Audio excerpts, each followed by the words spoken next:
Assalamualaikum warahmatullahi wabarakatuh. Asbahna wa asbaha mulkulillah walhamdulillah wa la hawla wa la quwwata illa billahil aliyyil azim.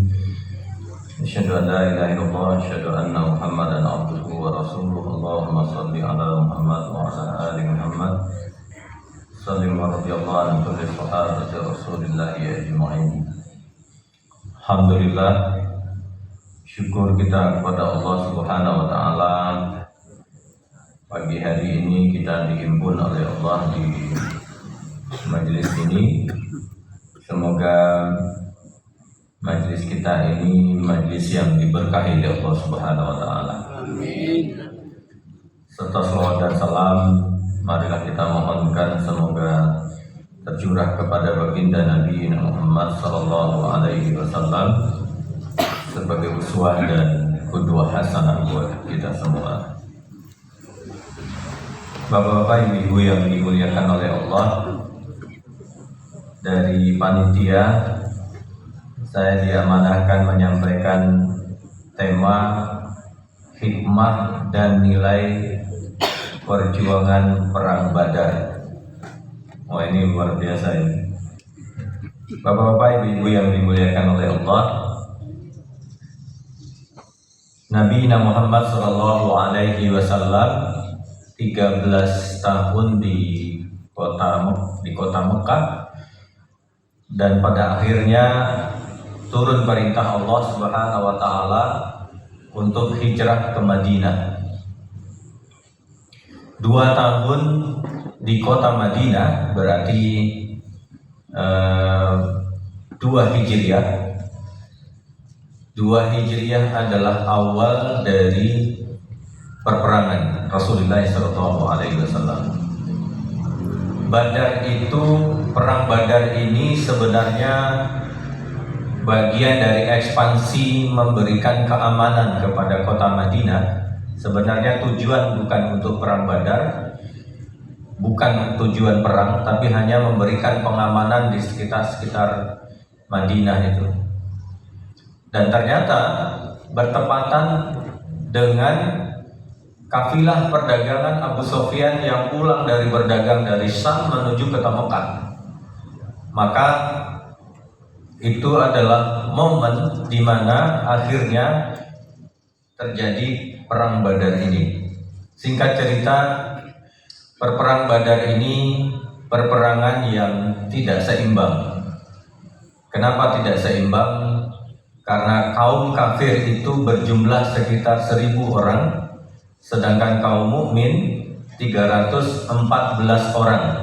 Walaupun terjadi perbedaan pendapat, yang penting tidak lebih dari 320 orang. Perang ini perang yang memang tidak seimbang. Dan apa yang terjadi, bapak-bapak, ibu-ibu yang dimuliakan oleh Allah? Allah Subhanahu wa taala memberikan pertolongan kepada baginda Nabi Muhammad sallallahu alaihi wasallam. Allah melukiskan itu di surat Al-Anfal. Istastaghisu rabbakum fastajaba lakum anni mumiddukum bi alfin minal malaikati murdifin. Ketika memang Rasulullah sallallahu alaihi wasallam, karena yaumal taqal jam'an, di mana pada malam perang Badar itu adalah di mana turunnya Al-Quran. Karena memang perang Badar ini adalah awal puasanya kaum mukmin di bulan Ramadan 1 bulan penuh. Jadi sebelumnya tidak ada puasa, yang ada ya puasa Asyura itu. Dan di saat perang Badar ini disebut oleh Allah yaumal taqal jam'an. Di surat Al-Anfal 41 itu, mana di mana ini 2 kelompok bertemu, kata Allah.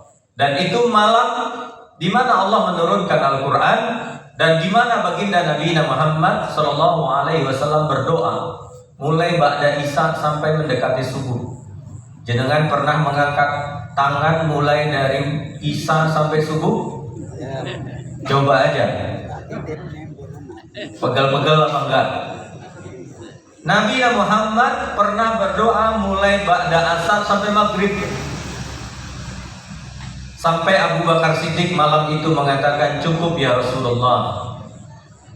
Dan tidak beberapa lama turun malaikat Jibril, pemimpin bala tentara dari kaum malaikat.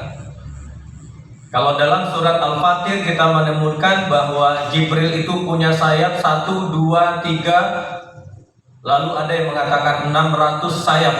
Satu sirip sayap malaikat Jibril itu kalau dibentangkan antara timur dengan barat, itu bisa menutupi timur dan barat. Satu sirip daripada sirip malaikat Jibril alaihi salam. Jadi luar biasa.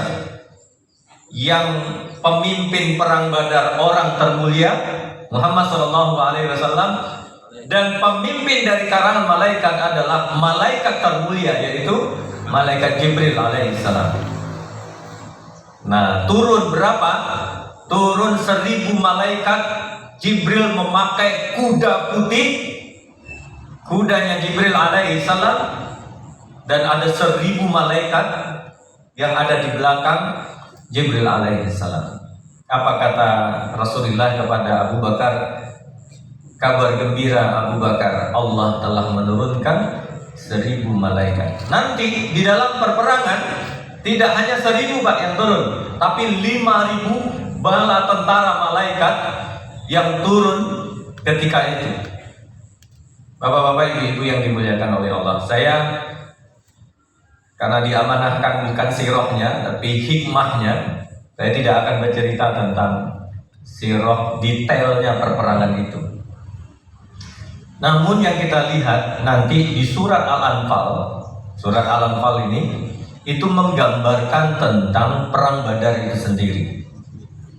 Ada beberapa hikmah. Pertama, perang Badar ini akhirnya dimenangkan oleh kaum muslimin. Dimenangkan. Tetapi apa yang terjadi, Pak? Setelah menang di hari kemenangan itu, apa yang terjadi? Di hari kemenangan itu antar kaum muslimin saling mengklaim, kamilah yang berhak mendapatkan ghanimah yang lebih besar. Ada yang mengatakan kami yang berada di depan, kamilah yang berhak menerima ghanimah yang lebih besar. Ada yang mengatakan kami yang menjaga logistik, yang mempersiapkan perperangan ini, kamilah yang berhak untuk mendapatkan ghanimah, harta rampasan yang lebih besar. Maka suratnya disebut dengan surat Anfal, Al-Anfal, dari kata nafal.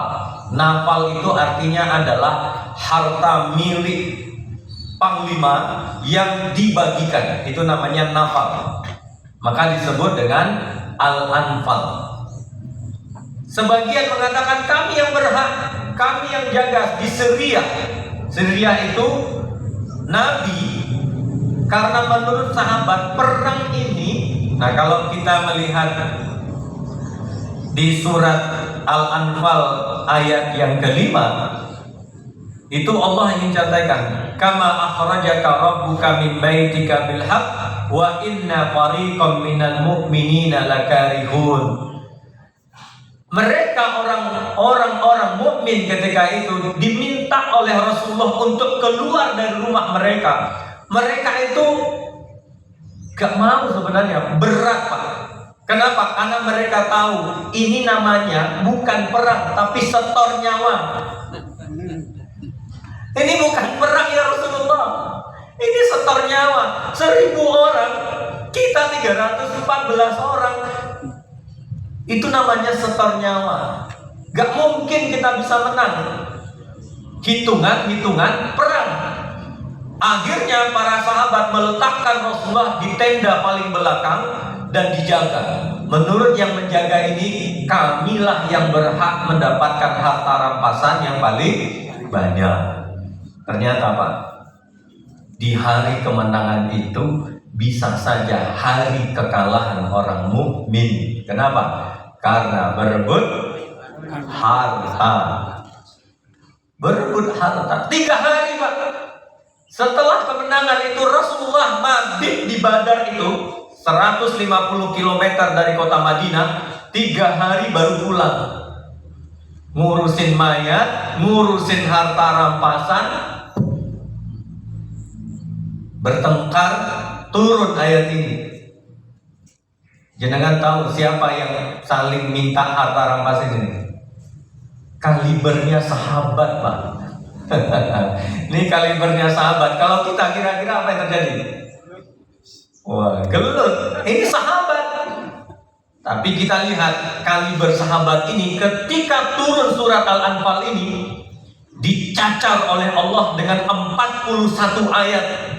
Yas'alunaka 'anil anfal qulil anfalu lillahi wa rasul wattaqullaha dzaka bainikum, terus sampai 41 ayat baru Allah menjelaskan berapa bagian harta rampasan itu buat orang-orang mukmin, berapa bagian untuk Rasulullah dan Allahnya, berapa bagian orang mukmin. Setelah 41 ayat nasihat panjang itu, Rasulullah mengumpulkan para sahabat.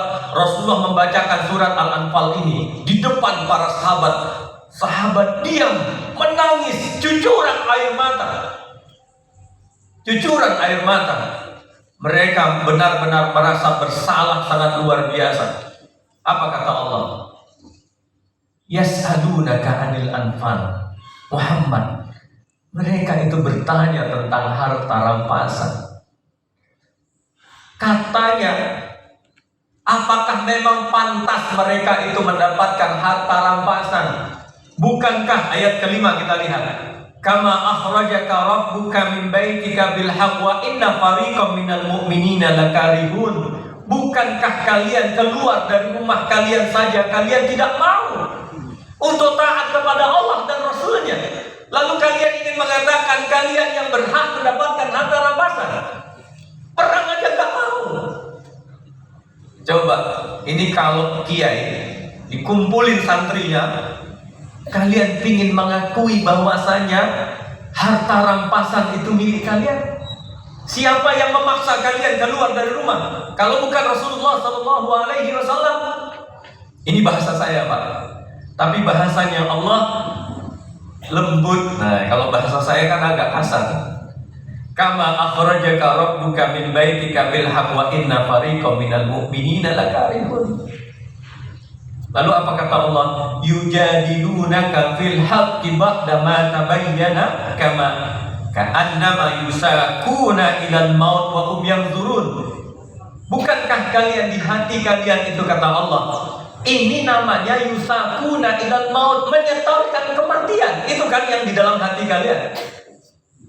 Ini bahasanya saya, Pak.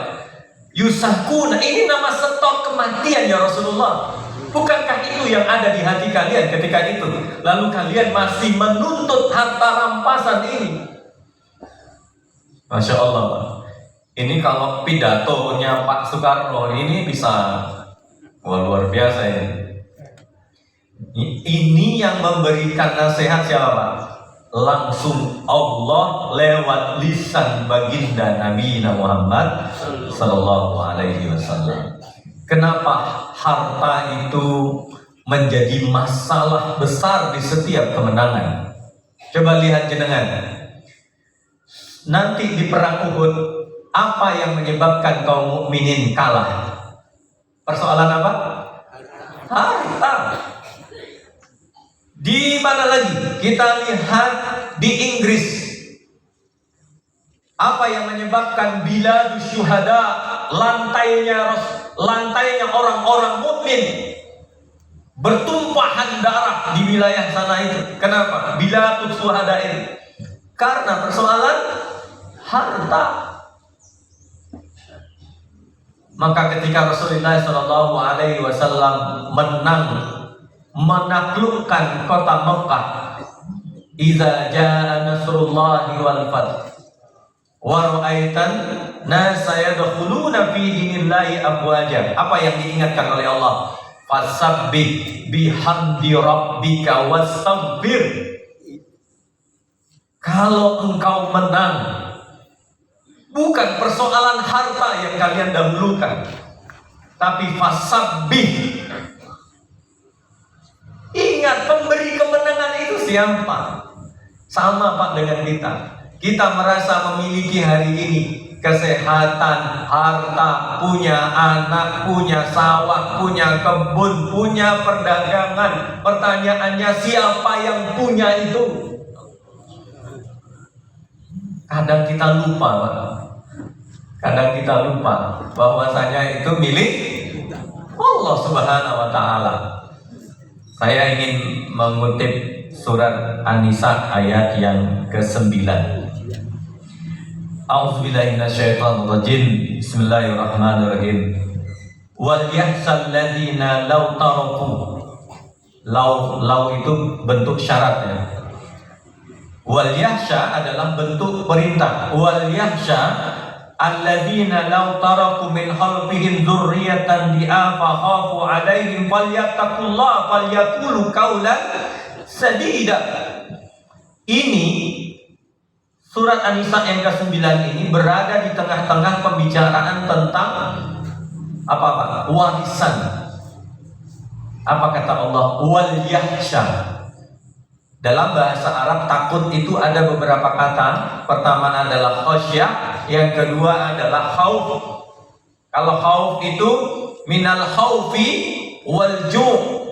Kalau khauf, takut itu takut dengan menggunakan kata khauf, artinya takut lapar, takut makan, takut tidak dapat makan, takut tidak dapat minum, takut tidak punya harta, itu namanya khauf.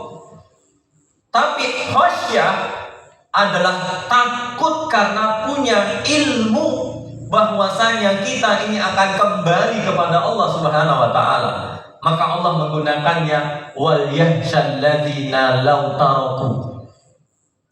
Kenapa mereka takut? Tapi kalau ayat ini dilihat oleh sebagian para ulama mengatakan bahwa mereka takut nanti kalau meninggal, apa yang akan mereka tinggalkan buat anak turunan mereka. Jangan sampai dzurriyyatan di'afa. Di'afa itu kembali ke harta atau bentuk yang lain. Tapi kalau kita melihat ayatnya berikutnya, falyattaqullah, kata Allah, falyattaqullah, bertakwalah kepada Allah Subhanahu wa Ta'ala, falyaqulu qawlan sadida. Coba kita lihat. Namanya di zaman kekhilafahan Umayyah ada seorang Amirul Mukminin namanya Walid ibnu Abdul Malik. Walid bin Abdul Malik ini punya harta warisan, uang cash, selain harta benda ya, seperti rumah, tanah, sawah. Uang cash saja yang dibagikan untuk anak-anaknya itu uang cash sekitar 80 juta dinar. 40 juta dinar. Kalau kita uangkan dinar hari ini terendah sekitar 2,1 juta, itu sekitar 80 triliun rupiah. Uang cash, Pak. Uang cash. Siapa hari ini yang meninggalkan harta warisan uang cash untuk anaknya masing-masing 80 triliun? Ya. Ada, Bu? Di sini. Luar biasa kan? Kayanya Walid bin Abdul Malik ini. Setelah itu Walid bin Abdul Malik meninggal, digantikan oleh adiknya namanya Sulaiman bin Abdul Malik. Sulaiman ini masih muda, meninggal di umur 35 tahun. Kenapa meninggalnya? Beliau ini suka makan. Hati-hati yang suka makan, cepat matinya. Karena kalau beliau makan, sekali makan telur itu sekitar 200 butir. Wah. Memang bobot kolesterolnya tinggi. Jadi suka makan, tapi telurnya apa saya kan tidak tahu. Telur ayam atau telur bebek atau telur puyuh. Mungkin telur puyuh gitu kan. Tapi kan telur puyuh itu kolesterolnya tinggi, Pak. Meninggallah Sulaiman bin Abdul Malik di umur yang masih sangat muda, 35 tahun. Digantikan, nah ketika Sulaiman akan meninggal, dipanggil anaknya yang masih kecil, ditaruh mahkota terlalu besar, dipakaikan jubah kekhilafahan terlalu besar. Akhirnya seorang sahabatnya datang, ringankanlah hisabmu wahai Sulaiman bin Abdul Malik dengan memberikan tahta kekhilafahan itu kepada orang yang bertakwa. Siapa dia? Dia adalah Umar bin Abdul Aziz. Umar bin Abdul Aziz ini pernah menjadi wakilnya Walid ibnu Abdul Malik yang memberikan harta warisan kepada anaknya yang 80 triliun itu. Tapi dipecat oleh Walid bin Abdul Malik. Kenapa dipecat? Karena menurut orang-orang yang ada di sekitar Walid bin Abdul Malik, Umar bin Abdul Aziz ini mengganggu karena nggak bisa korupsi. Jadi orang-orang jujur itu Pak, itu selalu disingkirkan karena mengganggu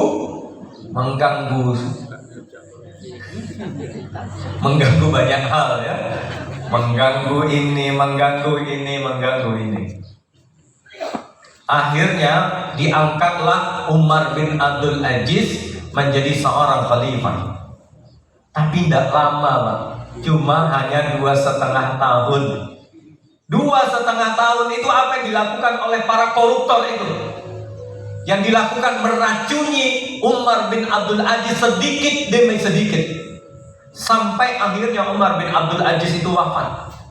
Sebelum wafat, Maslamah datang kepada Umar bin Abdul Aziz. Wahai Umar bin Abdul Aziz, aku ini kan orang kaya, engkau tahu katanya. Iya, kata Umar bin Abdul Aziz.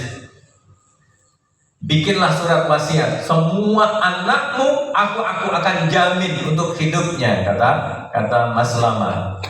Umar bin Abdul Aziz, karena memang Umar ini hanya meninggalkan masing-masing anaknya 500.000 harta warisan, tidak lebih daripada itu.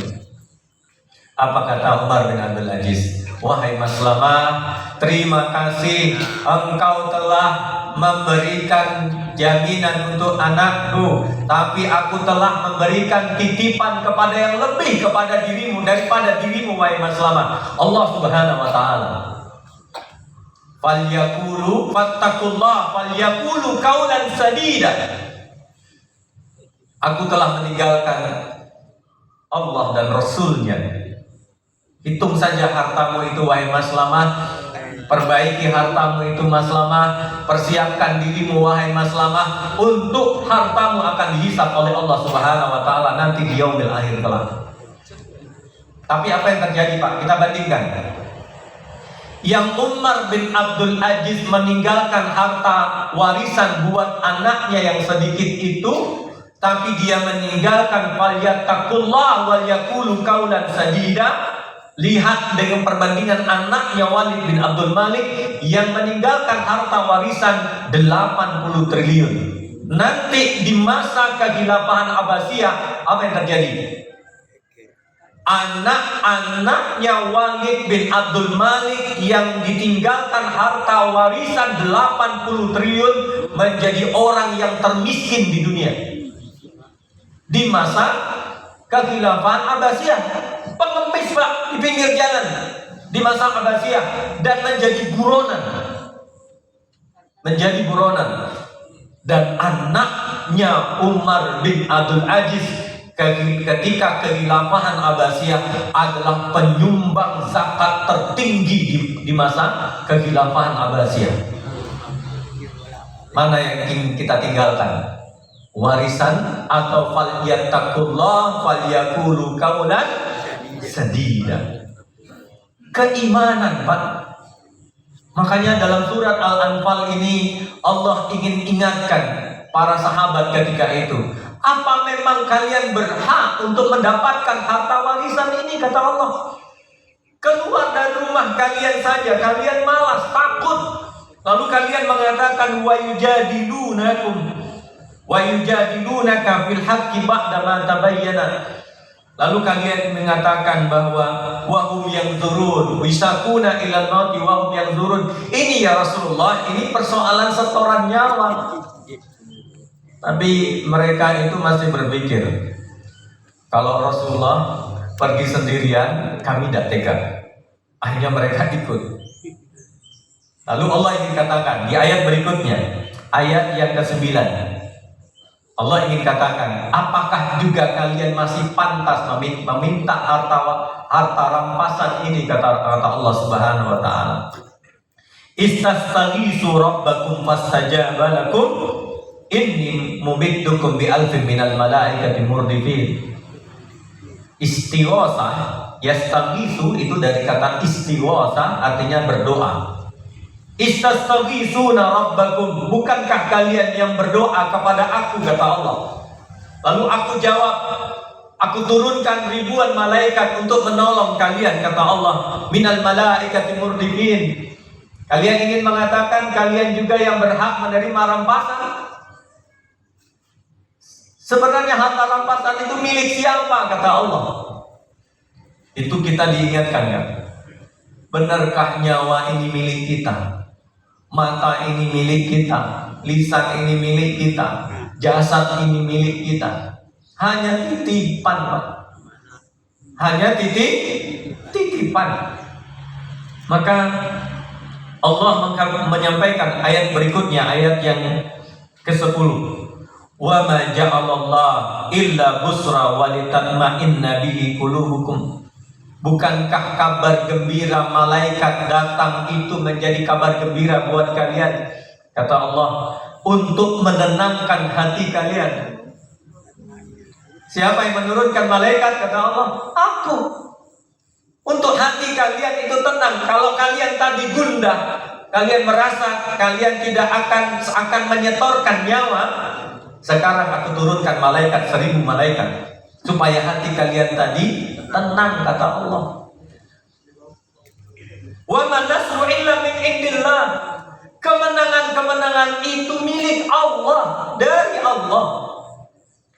Hari ini, Pak, kita merasakan Indonesia ini bagaimana utuhnya, pemerintahannya, sistem kepolisiannya, sistem macam-macam, Pak.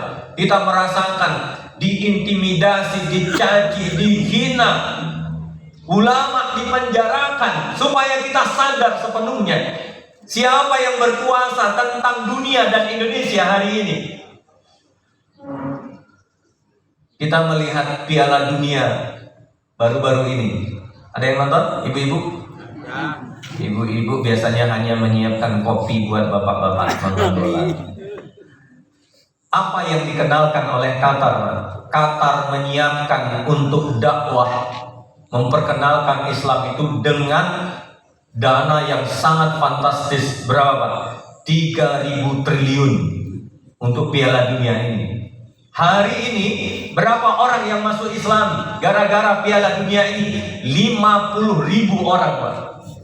Qatar mempersembahkan APBN-nya untuk apa? Untuk nasrun minallah, untuk membantu Allah Subhanahu wa taala. Membantu Allah Subhanahu wa taala. Coba lihat pembukaan pertama kali Piala Dunia itu, Qatar ingin memperkenalkan Islam. Apa yang dipersembahkan, Pak? Ada orang dari Qatar yang tidak punya kaki bertemu dengan Morgan, seorang artis film terkenal, sempurna, terkenal, dipertemukan. Yang satu tidak punya 2 kaki, yang satu orang terkenal, bertemu dengan satu panggung, dilihat oleh seluruh dunia. Apa yang terjadi, Pak? Mana yang lebih mulia?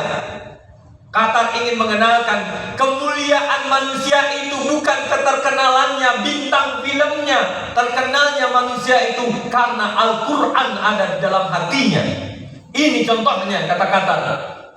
Akhirnya Morgan tadi duduk, Pak, duduk lesehan bersama orang yang tidak punya kaki tadi. Dimuliakan. Kenapa? Karena Al-Qur'annya. Di negeri ini, kata Qatar dalam bahasa saya, di negeri ini kemuliaan itu bukan dari terkenalnya seseorang, hartanya seseorang, bukan, tapi karena kemuliaan Al-Qur'an yang ada di hatinya. Itu yang ingin diperkenalkan oleh Qatar ketika itu. Maka kata Allah, walitatma'inna bihi qulubukum wa man nasru illa min indillah. Innallaha azizun hakim. Selanjutnya kata Allah, masih kalian ingin mengatakan bahwasanya kalian berhak mendapatkan harta rampasan? Dilanjutkan oleh Allah. Ini Pak, nasihat ini dahsyat. Makanya surat Anfal ini disebut dengan nasyid mujahidin, nasyidnya para pejuang. Jenengan kenal dengan Jenderal Sudirman? Apa yang beliau baca ketika berada di dalam tanduk? Surat Al-Anfal. Surat apa? Surat Al-Anfal. Kenapa guru Muhammadiyah itu yang bernama Jenderal Sudirman itu, yang lumpuh itu, betapa kuatnya mereka, betapa kuatnya beliau, karena jiwanya diisi dengan surat Al-Anfal itu. Karena jiwanya diisi oleh surat Al-Anfal itu. Maka Allah ingin mengatakan, yughasikum nu'asa amanatan minhu wa yunzil 'alaikum minas sama'i ma'an liyutahhirakum bih. Ketika itu kata Allah, siapa yang mendatangkan ngantuk itu nikmat, Pak. Karena apa? Karena orang mukmin takut akan kalah dalam perperangan itu, Allah berikan ketenangan, diturunkan malaikat. Setelah itu Allah berikan kantuk itu supaya menghilangkan rasa was-was itu. Pak Yai saya itu kalau lagi ngajar akidah, itu terkadang lagi ngajar al-aqidatu i'tiqadun wa ngantuk Pak, tidur beliau. Al-aqidatu ya hiya i'tiqadun wa amalun. Nah, alhamdulillah ngantuk barusan ini nikmat katanya. Kenapa Pak? Karena ngantuknya itu di saat dia mengajarkan ilmu yang mulia yang disebut dengan akidah itu sendiri. Santri-santri juga sering begitu. Yasalunaka anil. Bapak-bapak jangan ketawa. Bapak-bapak juga kalau khotib Jumat sudah naik, Assalamualaikum warahmatullahi wabarakatuh kata khotib, bapak-bapak mulai. Kan? Betul Pak? Makanya kita sebelum Jumat itu tidur dulu sebentar, biar matanya melek. Apalagi yang khotib Soekarno. Assalamualaikum warahmatullahi wabarakatuh. Alhamdulillahirabbil alamin. Suaranya pelan-pelan, lama-lama hilang bersama tidurnya para bapak-bapak. Apa kata Allah? Ngantuk itu nikmat untuk menghilangkan rasa was-was kalian tadi. Siapa yang mendatangkan ngantuk itu kata Allah? Aku kata Allah. Aku yang mendatangkan itu. Wa innazil 'alaikum minas sama'i ma'an. Aku turunkan hujan dari langit untuk apa? Liyutahhirakum, untuk mensucikan kalian. Jadi air yang berkah itu salah satunya air hujan. Wa anzalna minas sama'i ma'an mubarakan. Air Zam-Zam itu berkah, air hujan itu berkah. Maka santri-santri di sini kapan-kapan kalau hujan Ustaz, suruh keluar hujan-hujan. Bapak-bapak sama ibu-ibu kalau mungkin sedang hujan-hujan berduaan, lepas helmnya biar hujan-hujan berdua. Kenapa? Airnya berkah. Tapi nanti ditangkap polisi Ustaz, ya itu urusan jenengan. Yo carilah jalan yang di pinggir-pinggir sawah sana itu kan tidak ada itu polisi. Kalau jalan sini ditangkap polisi nanti. Jadi untuk Allah sucikan wa yuzhiba ankum rijsa syaitan. Jadi Allah membersihkan kalau ada gangguan-gangguan setan di dalam hatinya. Makanya kalau ibu bapak ada yang belum punya anak karena sesuatu hal, ini boleh dicoba. Bisa saja tidak hamil itu karena rijsa syaitan. Maka kalau hujan, maka hujan-hujanlah berdua bersama istrinya. Ya. karena itu bisa menghilangkan ridha syaitan. Selanjutnya, waliyarbita qulubikum wa yusabbita bihil aqdam. Untuk Allah ikatkan hati. Bagaimana tidak? Namanya Muhammad bin Afra. Dua kakak beradik yang belum pernah melihat mana yang bernama Abu Jahal, itu belum pernah lihat, karena ini orang Madinah.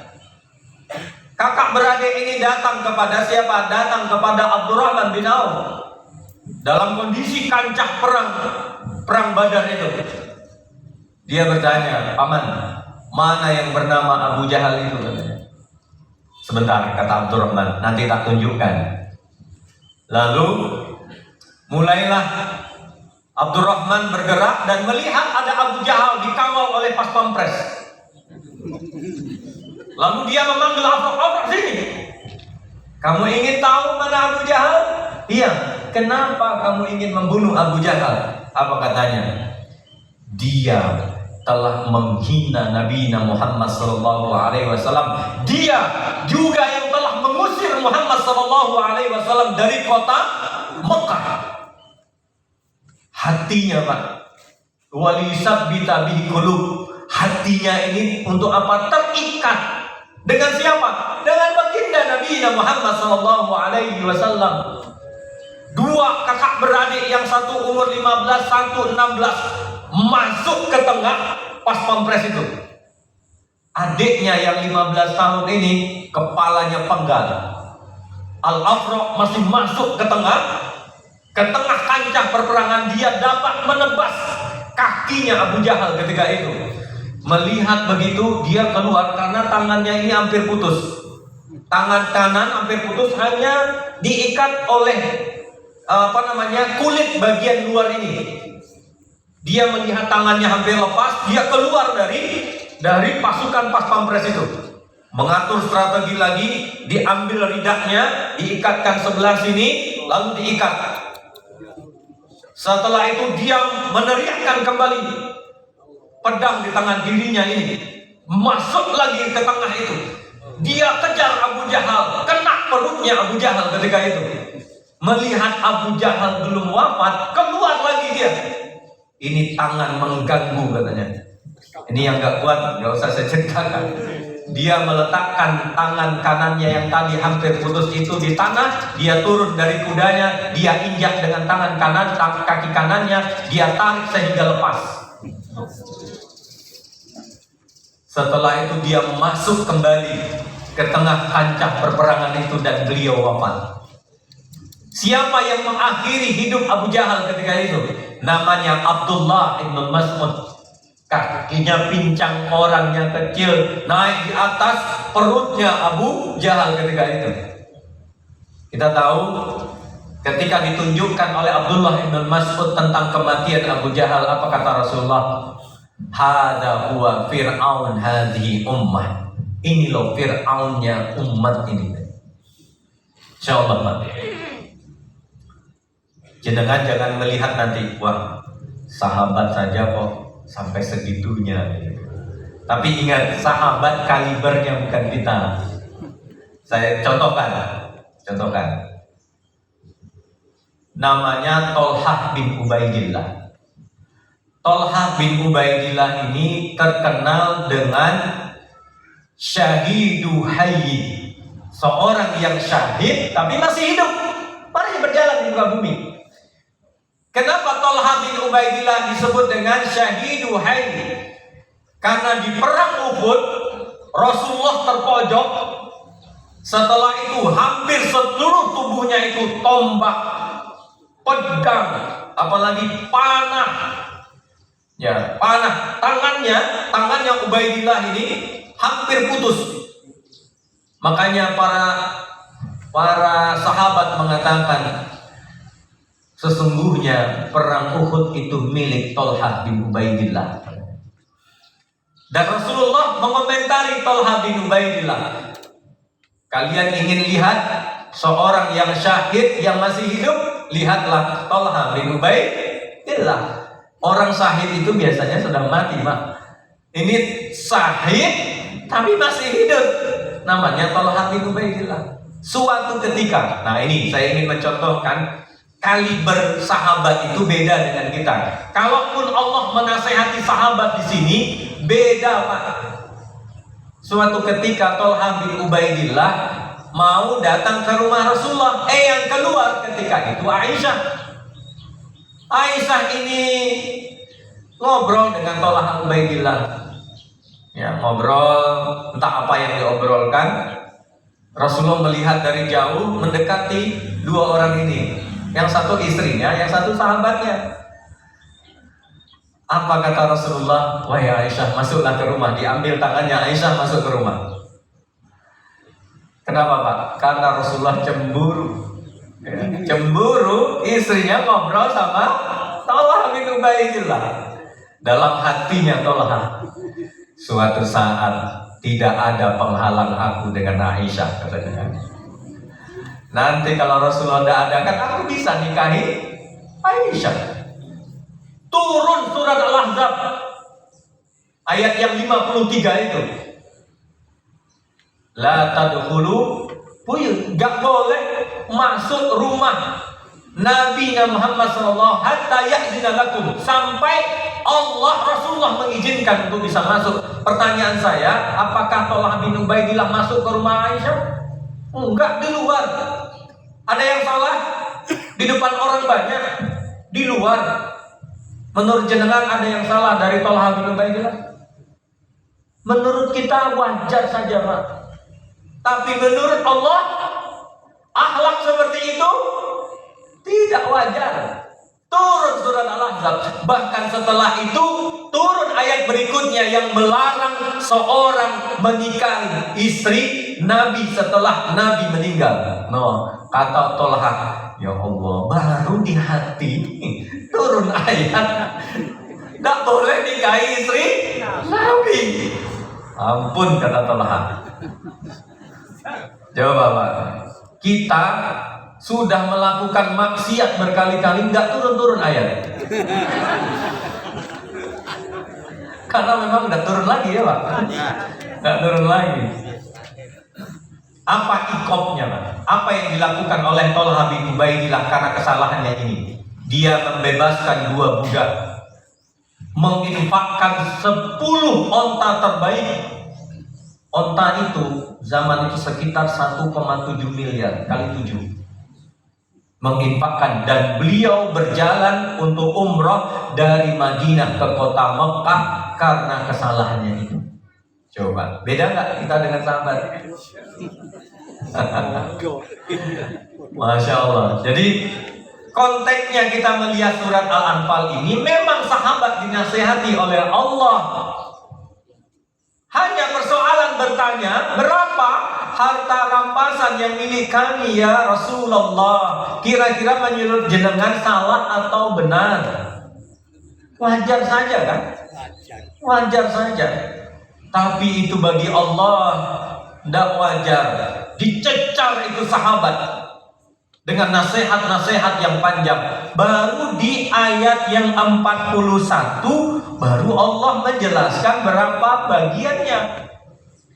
Wa'lamu annama ghanimtum min syai'in fa anna lillahi khumsuh. 5%. 5 bagian. 5 bagian untuk Allah dan Rasulnya, sisanya buat kalian. Kata Allah Subhanahu wa ta'ala. Tapi sebelumnya dinasehati panjang oleh Allah sampai sahabat itu begini. Masya Allah. Terus Allah melanjutkan, "Idh yuha rabbuka ilal malaikati anni ma'akum fasabbitul ladina amanu sa'ulki fi qulubil ladina kafaru rukbah." Kalau tadi kata Allah, aku menolong sisi kalian. Aku berikan malaikat ketenangan, turunkan hujan, itu buat kalian. Sekarang apa yang aku perlakukan buat orang kafir, kata Allah. Maka Allah mengatakan, sa'ulqi fi qulubil ladzina kafaru rukbah. Aku turunkan ke hatinya orang-orang kafir itu keraguan-raguan, kewaswasan. Pertanyaannya, masih pantas kalian mendapatkan harta rampasan, kata Allah. Semua aku yang melakukan, kata Allah. Aku nolong kalian kepada orang kafir, aku yang memperlakukannya. Masya Allah, Pak. Jadi kalau kita jualan beras, teman kita jualan beras di samping sini, yang samping jualan beras, lalu kita iri-iri sama penjual beras, padahal rezeki itu sudah diatur sama Allah Subhanahu wa Ta'ala. Dan diatur, Pak, diatur. Siapa yang Allah datangkan hatinya untuk datang ke toko beras A, siapa yang datang kepada toko beras B, siapa yang datang ke toko beras C, Allah yang atur. Allah yang atur. Gak perlu dengki-dengkian, gak perlu benci-bencian, karena Allah sudah ngatur itu. Terakhir, fadribu fawqal a'naq, ya, wadribu min kulli banan. Kata Allah, coba kalau kalian ngaku-ngaku kalian yang membunuh orang kafir itu, coba lihat sekarang yang mayat yang bergelimpangan itu, coba perhatikan. Kalau lehernya putus, kata Allah, wadribu kulla'na wadribu minhum kullabanan. Kalau lehernya putus, yang kedua jari-jarinya putus, apakah kalian yang melakukan pembunuhan itu, kata Allah? Jangan ngaku-ngakulah, kata Allah. Kalian yang lebih berjuang. Kalau yang potong lehernya itu berarti malaikat yang memotong.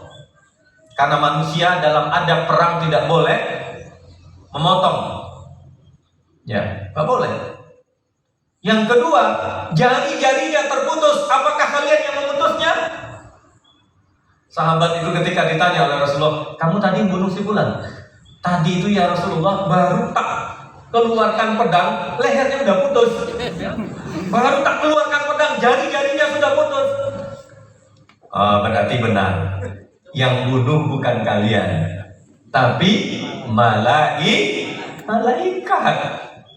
Lalu kalian ngaku-ngaku kalian yang menyebabkan kemenangan perang Badar ini, kata Allah. Coba Bapak, ini kalau kita ngaku-ngaku begini diginiin sama Allah itu, Masya Allah. Maka Bapak-bapak, ibu-ibu yang dimuliakan, terakhir, falam taqtuluhum walakinnallaha qatalahum. Kalian bukan yang membunuh mereka, tetapi Allah yang membunuh mereka. Wa ma ramaita iz ramaita walakinnallaha rama. Yang melempar itu bukan kalian yang melempar. Panah, tombak, apa kalian mengaku kalian yang melempar, kata Allah. Wa ma ramaita iz ramaita walakinnallaha. Tapi Allah yang melempar. Jenengan lihat kemarin Palestina itu dibombardir. Palestina membombardir Israel sampai wilayah lapangan bandaranya Israel itu hancur. Bandara militer mereka hancur. Tapi apa yang terjadi? Ketika Israel membombardir Palestina sampai di atas itu, padahal Palestina tidak punya zone, tidak punya dom untuk melindungi wilayah Palestina. Sampai di atas genteng ini meledak, gak sampai ke bumi. Meledak di atas. Siapa yang memperlakukan itu? Allah Subhanahu wa Ta'ala. Coba. Tapi jangan salah gunakan ayat ini. Ini dukun biasanya pakai. Izroma wa ma romaita izromaita walakinnallaha roma. Nah, ini kayaknya perlu disantet. Pakai ayat wa ma romaita izromaita walakinnallaha roma. Nauzubillah. Ada Pak? Yo tanya aja sama dukun. Dukun, ayat apa yang panjenengan pakai untuk menyantet? Salah satunya ini Pak. Ini kalau itu, kenapa dukun itu disebut oleh Rasulullah al-kahinu wal makhunu finnar? Orang yang jadi dukun, datang ke dukun, mengiklankan dukun, di mana tempatnya? Maka jangan jadi dukun. Maka yang putri-putri ini Kalau nanti dilamar tidak jadi, jangan datang ke dukun. Serahkan sama Allah Subhanahu wa ta'ala. Jadi walakinallaha rama liyubliyal mu'minina minhum bala'an hasana. Untuk Allah uji, Pak. Perang Badar itu salah satunya untuk bala'an hasanah, untuk Allah uji kita ini bisa naik kelas apa enggak. Kalau Nabi Ayub 15 tahun sakitnya, yang tidak berbelatung itu hanya lisannya dengan hatinya, semuanya berbelatung.